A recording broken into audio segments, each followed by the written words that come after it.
Assalamualaikum warahmatullahi wabarakatuh. Saya Muhammad Gui Permana dari kelas 10 TVLM 2. Saya akan menjelaskan sedikit tentang las SMAW. Pengertian las SMAW. Las SMAW adalah sebuah proses penyambungan logam yang menggunakan energi panas untuk mencairkan benda kerja dan elektroda atau bahan pengisi. Energi panas pada proses pengelasan SMAW dihasilkan karena adanya lompatan ion yang disebut katoda dan anoda, listrik yang terjadi pada ujung elektroda dan permukaan material. Las SMAW ini memiliki 3 jenis, yaitu AC, DC, dan AC/DC. Jenis-jenis mesin las SMAW yang pertama adalah AC. Secara teknis, jenis mesin las listrik ini menggunakan trafo sebagai media untuk merubah arus listrik yang diterimanya menjadi arus listrik bolak-balik. Yang kedua adalah DC. Mesin las DC adalah jenis las listrik menggunakan arus paralel untuk menghasilkan daya. Dan yang ketiga adalah AC/DC. Mesin las AC/DC adalah mesin las listrik ganda. Tipe mesin las ini pastinya sudah bisa digunakan dengan 2 arus yang berbeda sekaligus. Sesuai dengan namanya, jadi bisa difungsikan menjadi mesin las arus searah dan mesin las arus bolak-balik. Yang selanjutnya ada peralatan las SMAW yang terdiri dari mesin las, kabel massa, kawat las, dan juga kabel elektroda. Berikutnya ada kelebihan las SMAW. Yang pertama, dapat dipakai di mana saja, di luar, di bengkel, dan di dalam air. Yang kedua, dapat mengelas berbagai macam tipe dari material. Yang ketiga, setup yang cepat dan sangat mudah untuk diatur. Yang keempat, dapat dipakai mengelas semua posisi. Yang kelima, elektroda mudah didapat dalam banyak ukuran dan diameter.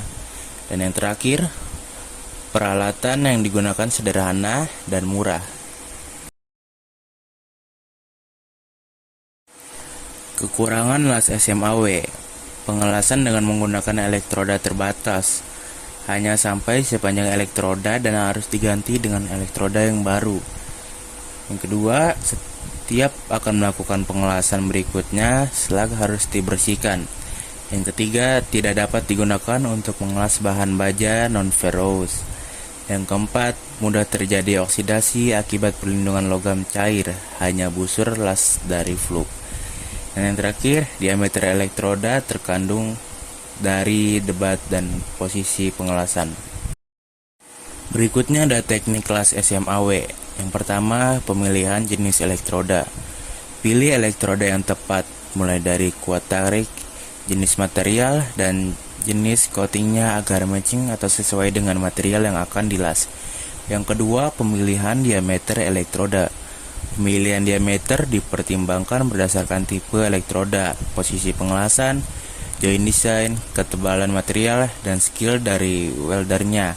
Diameter elektroda atau kawat las yang umum dipakai di proyek konstruksi adalah ukuran 2,6 mm dan 3,2 mm.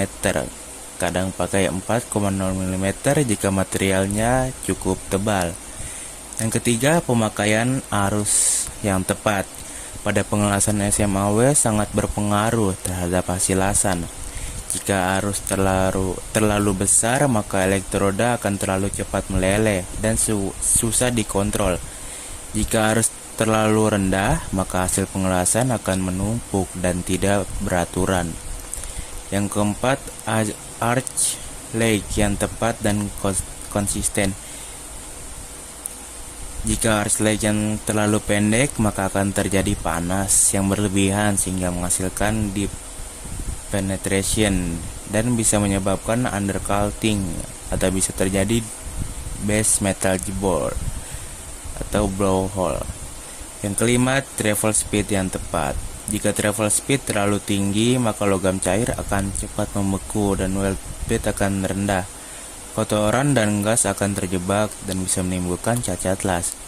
Tapi jika terlalu lambat, weld bed terlalu tinggi dan lebar yang menyebabkan hasil pengelasan akan berkerut. Dan yang terakhir ada contoh pengelasan SMAW. Berikut adalah gambarnya. Sekian dari saya. Terima kasih atas perhatiannya. Wassalamualaikum warahmatullahi wabarakatuh.